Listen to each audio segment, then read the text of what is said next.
मी इथे शंकरपाळीसाठी एक पेला पाणी घेते, त्यामध्ये एक पेला तूप घालायचं आहे. तूप आणि पाणी एकत्र होईपर्यंत गरम करून घ्यायचे. त्यानंतर ते खाली उतरवून घ्यायचे, साधारण कोमट करून घ्यायचे. त्यामध्ये मी साखर नाही घालणार आहे, त्या पेल्याच्याच मापाने मी गूळ घालणार आहे. यावेळेस मी गुळाची शंकरपाळी करणार आहे आणि ते गूळ विरघळल्यानंतर पाणी साधारण थंड होऊ द्यायचे.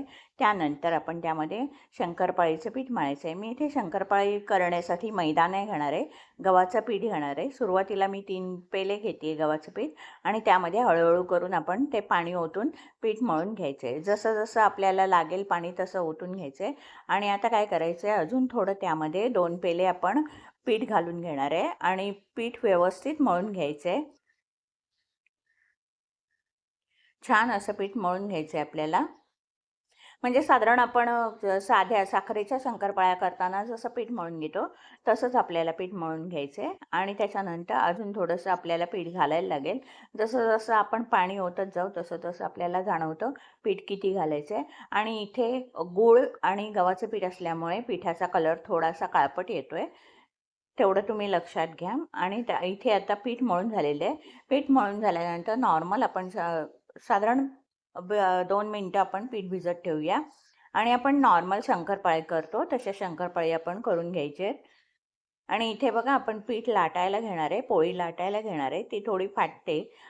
पोळी फाटते म्हणजे आपल्या इथे शंकरपाळ्या छान झालेल्या आहेत, मस्त झाल्या आहेत.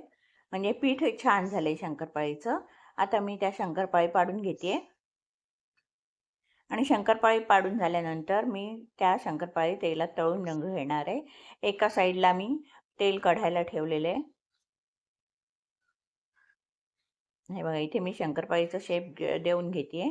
हे बघा इकडे मी शंकरपाळी दाखवते तुम्हाला, किती सुंदर झाली आहे शंकरपाळी. शंकरपाळी बघून कोणाला वाटणार सुद्धा नाही ही गव्हाच्या पिठाची शंकरपाळी आहे. आपल्या साध्या मैद्याच्या पिठाची शंकरपाळी जशी होते तशी ही शंकरपाळी आहे. मी आता तेलात शंकरपाळी सोडून घेते आहे. त्यानंतर छान असे खरपूस होईपर्यंत आपण भाजून घ्यायचे आहेत, मंद गॅसवर भाजून घ्यायचे आहेत. थोड्याने आपल्या शंकरपाळ्या भाजून होतील. हे बघा शंकरपाळी भाजून झालेली आहे, किती सुंदर झाल्यात बघा शंकरपाळ्या. असं आपण जाळीत काढतोय तर आपल्याला कळणार सुद्धा नाही की ह्या शंकरपाळ्या गव्हाच्या पिठाच्या आहेत ते. हे बघा मी न तळलेली शंकरपाळी दाखवते आणि तळलेली शंकरपाळी दाखवते. कशी दुप्पट झाली आहे बघा शंकरपाळी तळून. सुंदर झाली आहे की नाही. म्हणजे मैदा वापरा किंवा गव्हाचं पीठ वापरा, आपल्या शंकरपाळ्या खूप सुंदर होतात. चला तर मग यंदाच्या वर्षी मैदा आणि साखर न वापरता अशा माझ्या पद्धतीने तुम्ही शंकरपाळ्या एकदा करून बघा, तुम्हाला नक्कीच आवडतील.